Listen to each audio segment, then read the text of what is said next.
মতো আরে সুমন না এই বেটা তুই করস কি? তুই বেটা কন্ট্রাক্টর, তোর কি লেবার নাই? তোর টাকা দিই না আমি, তুই করস কি এগুলো? কি যে কোন ভাই, লেবার তো আছে, লেবার কাজ করতেছে, নিজের কাজ নিজে করলে তো লজ্জা নাই। সুমন, কিরে সুমন, একটা দুর্ঘটনা ঘটে গেছে। কি এর দুর্ঘটনা? তোর মা কাজ করতেছে, মাথা ঘুরে নিচে পড়ে গেছে। পরে আমি কোনো রকম মাথার মধ্যে পানি ঢেলে তোরে নিতেছি। তাড়াতাড়ি আমার লগে চল, হাসপাতালে নিতে হইব। যদি দেরি হয়ে যায় তাহলে কিন্তু অনেক বড় বিপদ হয়ে যাবে বন্ধু। কস কি? ও মা মাথা ঘুরে পড়ে গেছে আর আমি এতক্ষণে জানলাম? তাড়াতাড়ি চল। এই সুমন, এই দাঁড়া নে, কোথাও যাইতে পারবি না তুই। তুই গেলে আমার কাজের কি হবে? তুই তো গেলে সহজে আসিস না। ভাই, এটা আপনি কেমন কথা বলতেছেন? আপনার কাজের চেয়ে আমার মায়ের মূল্য অনেক বেশি।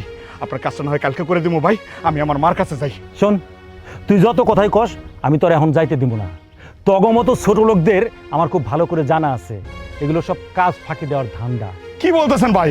এটা কোনো কথা? মার অসুস্থতা নিয়ে কেউ নাটক করে?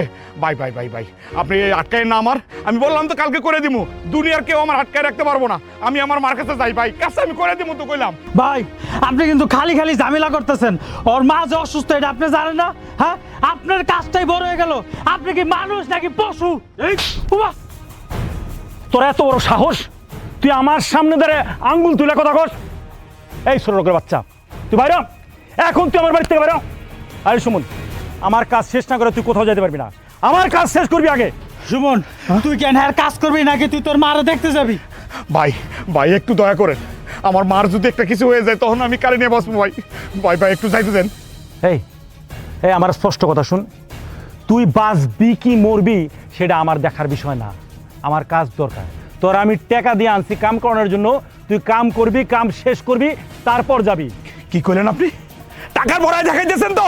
লাগবো না আমার টাকা, এই টাকা আপনার বিক্রি দিলাম। এই ফকিনীর বাচ্চা, তুই কি করলি? তুই আমারে ভিক্ষা দিবি? এই আমারে আবির রে তুই ভিক্ষা দিবি? তোর আজকে এমন মারা মারবো যে জীবনে তুই আর কোনদিন বড় গলায় কথা কইতে পারবি না। পারেন তো খালি গায়ে জোর দেয়তে।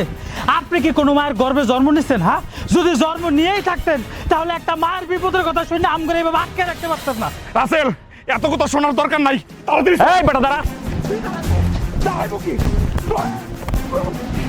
এই সুমন না! এই সুমন না!